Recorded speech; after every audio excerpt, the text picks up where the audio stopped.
Counselling for pornography addiction or problematic pornography use is one of my biggest passions.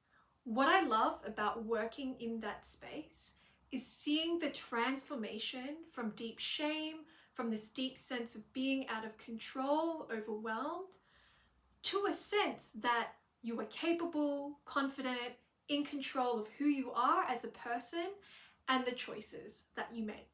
First up, what is problematic pornography use? Signs that your pornography use might be problematic is when there's an experience of loss of control. You might feel that your pornography use is controlling you, it's taking over your life. You may have attempted to cut down or quit pornography, but there's this sense that you cannot escape it. Another sign that your pornography use is problematic is that you notice your content increasing or escalating in terms of its graphic nature or extreme content. And you feel like you need to watch more and more to get that hit that you did have at the beginning. But for whatever reason, watching the porn that you used to doesn't deliver that same hit, and so you're looking for more and more content to get that same high. You might find that pornography is impacting your life outside of just sitting there watching it. You might find that it's interfering with your relationships, your job, your ability to go about your daily tasks.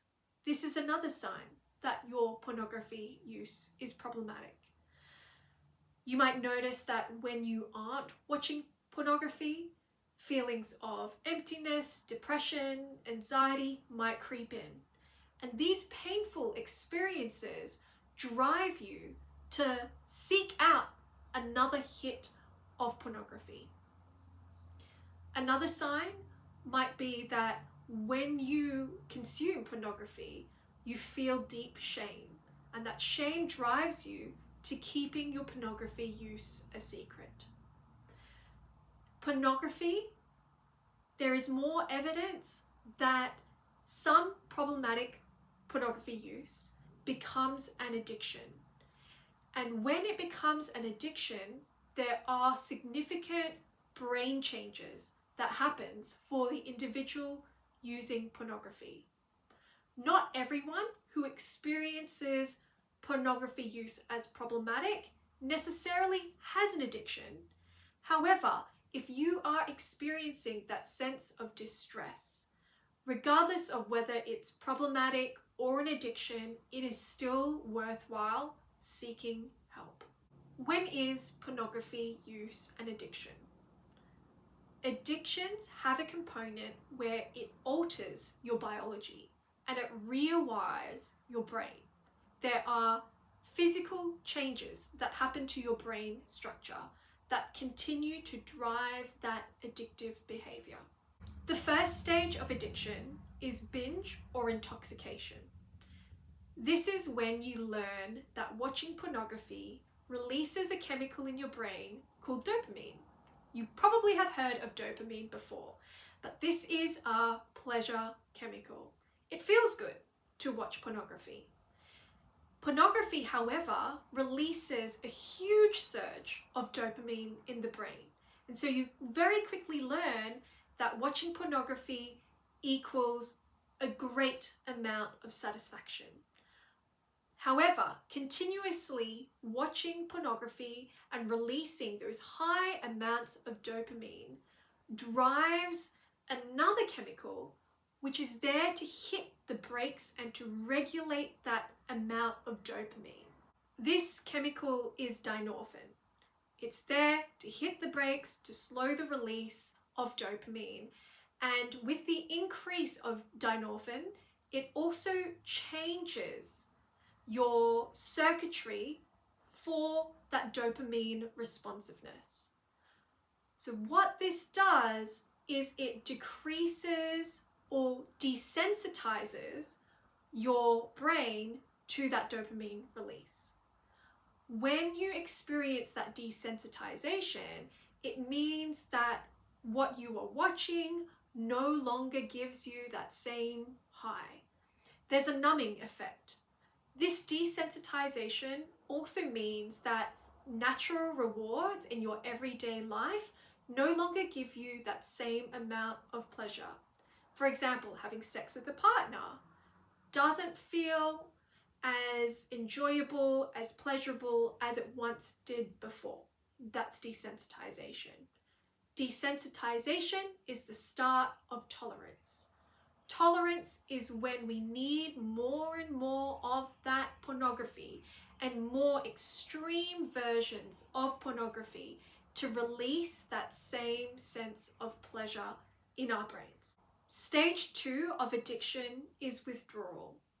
This is where, after your brain has experienced that peak dopamine high, it collapses into a state of depression, anxiety, and irritability. This is when the amygdala is activated. This is the fear and pain center of your brain. And what happens here is you now are seeking pornography, not because you're looking for that high, not because it's something that you are looking for in terms of enjoyment, but it's so you can get rid of those negative feelings that happen in withdrawal. Tolerance continues to build up more and more in this stage. What can also happen in this stage is a term called anhedonia. And anhedonia is when your pleasure center becomes so calloused, you've hit the button too many times, that it no longer experiences a sense of pleasure. Generally, to the pornography, to everyday elements of life, there's that sense of numbness, of emptiness, of just not really feeling anything. Stage 3 is preoccupation. This stage is characterized by strong urges, cravings, and that feeling of being out of control.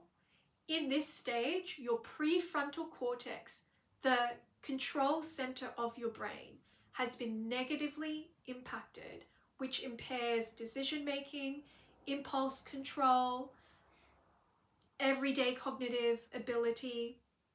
And in this stage, triggers become even more powerful. When you experience a trigger, it lights up the reward pathways in your brain, and those triggers seem completely irresistible. This is the stage that really drives that out of control behavior and potential relapse in the future. How is it that pornography has this effect on our brains? Pornography is what is termed a supernormal stimuli. A supernormal stimuli is an artificial introduced stimuli in our daily lives. And it's supernormal because it is constantly available. We've got the high-speed internet, we've got a lot of options, choice, and the way that it impacts our minds, it releases that huge surge of dopamine, unlike natural stimuli such as partnered sex. The unending stimulation and activation of supernormal stimuli overrides unnatural instincts and responses. Whether it is pornography addiction or problematic pornography use, pornography can have impacts on more than just our brain and our bodies. It can impact our lives. Problematic pornography use can impact our relationships, our mental health, our sexual function. For example, porn-induced erectile dysfunction, low body image, low sexual satisfaction with a real partner. It can impact on our ability to function at work. More than just our romantic relationships, problematic pornography use can impact on other relationships, such as friendships. This might happen if you experience withdrawal from others, driven out of a place of shame.